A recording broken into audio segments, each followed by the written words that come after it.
Continuando aqui o comentário ao artigo 15, inciso 3º da Constituição, e aí nós falamos aqui da lei das inelegibilidades, né? Que é o artigo 1º, inciso 1, a linha E da lei das inelegibilidades. E aí eu gostaria aqui de comentar, efetivamente, né, que a linha E, voltando aqui na linha E, artigo 1º, inciso 1, a linha E, letra E, os que forem condenados, repara, em decisão transitada em julgado ou proferida por órgão judicial colegiado, desde a condenação até o transcurso do prazo de 8 anos após o cumprimento da pena. Essa condenação é uma condenação por órgão colegiado, judicial colegiado.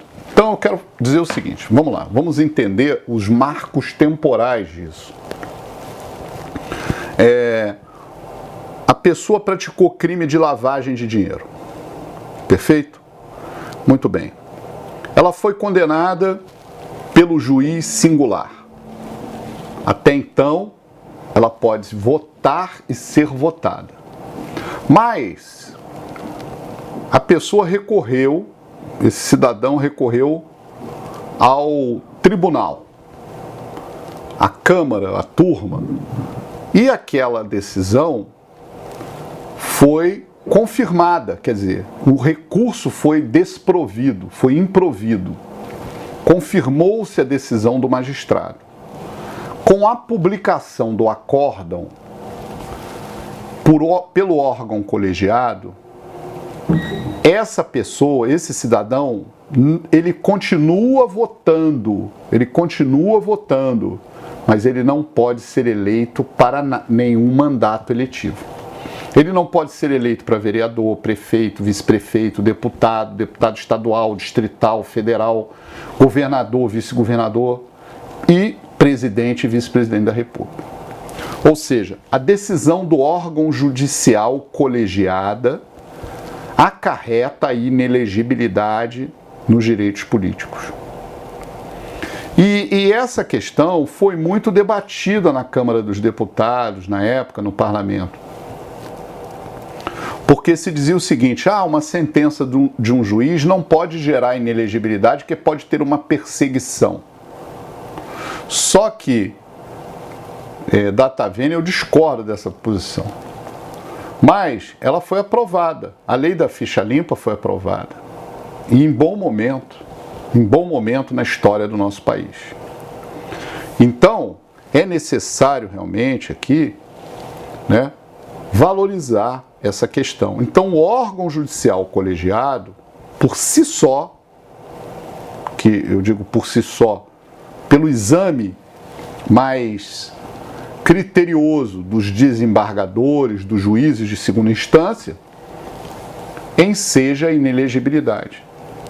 Mas mesmo que esses juízes errem, que esses desembargadores errem, a lei ainda criou uma ressalva no artigo 26C, possibilitando uma boa arguição defensiva que diz o seguinte, no artigo 26C, 26 letra C da Lei Complementar 64 de 90, que permite uma brecha, vamos dizer, que diz o seguinte, o órgão colegiado do tribunal ao qual couber a apreciação do recurso contra as decisões colegiadas a que se referem as alíneas D, E, H, J, L, N, poderá, em caráter cautelar, suspender a inelegibilidade, sempre que existir a plausibilidade da pretensão recursal e desde que a providência tenha sido expressamente requerida, sob pena de preclusão por ocasião da interposição do recurso.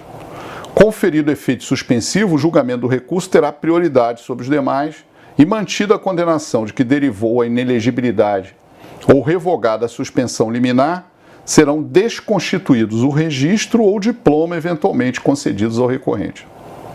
Certo?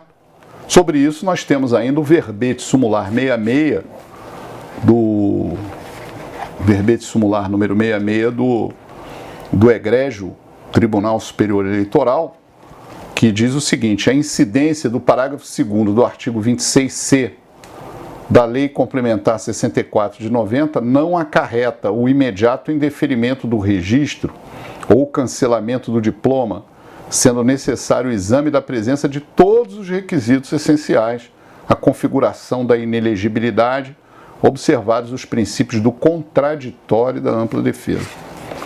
Portanto, fazendo um resumo desse aspecto para vocês, eu posso dizer o seguinte: nós estamos aqui diante de uma efetiva hipótese em que a pessoa fique inelegível, mas ela ainda tem a possibilidade de suspender essa inelegibilidade e ser eleita. Então, a nossa legislação, ela cria uma variedade de oportunidades para o exame efetivo da hipótese de inelegibilidade.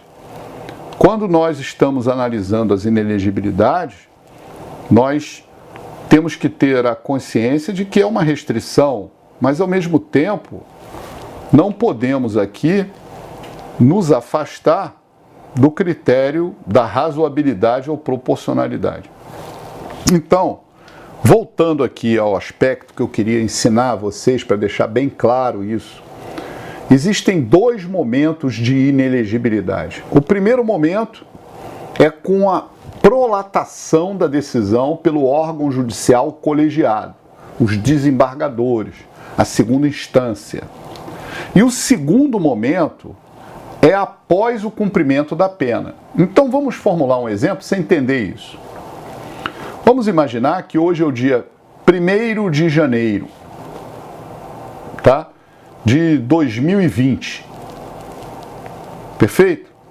E o juiz condenou uma pessoa no dia 1º de janeiro de 2020. Essa condenação não acarreta o impedimento de votar e ser votado. Ah, não, mas não pode votar, né?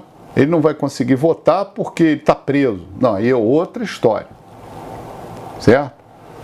Mas isso não impede que ele exerça o direito de voto, por exemplo, se ele estiver em liberdade. Ele pode ter sido condenado a uma pena de multa, uma pena restritiva de direitos, certo? Então, ele pode votar. E pode ser eleito, porque essa hipótese ainda não gerou a decisão de um órgão colegiado. Aí há um recurso para o tribunal e há uma decisão colegiada. Nesse momento, ele continua votando, ele está em liberdade, pode votar. Mas ele não pode ser eleito porque ele está inelegível. Aí, vamos imaginar que no dia 1º de janeiro de 2020, o juiz julgou e no dia 31 de janeiro de 2020, o tribunal julgou. Quando o tribunal julgou, no dia 31 de janeiro de 2020, ele ficou o quê? Inelegível. Do dia 31 de janeiro de 2020, vamos imaginar, até o trânsito em julgado da decisão, essa pessoa está o quê? Inelegível. Vamos imaginar que o trânsito em julgado seja no dia 31 de maio. Então, ele ficou inelegível de 31 de janeiro a 31 de maio. Aí transitou em julgado a decisão. No dia 1º de abril, transitou em julgado. Então, do dia 1º de abril em diante, ele vai cumprir uma pena de 10 anos, por exemplo. Enquanto ele estiver cumprindo a pena, ele está com os direitos políticos suspensos. Ou seja, ele não vota nem é votado, mesmo que ele esteja em liberdade. E após cumprir a pena, aí, por esses crimes, por esses bens jurídicos valorados, ele estará ainda inelegível por 8 anos. Então, atenção, nós temos dois momentos de inelegibilidade. Entre a decisão do órgão colegiado e antes do trânsito em julgado e após o cumprimento da pena. Perfeito? Vamos continuar estudando esse tema, que é muito importante, nas aulas subsequentes.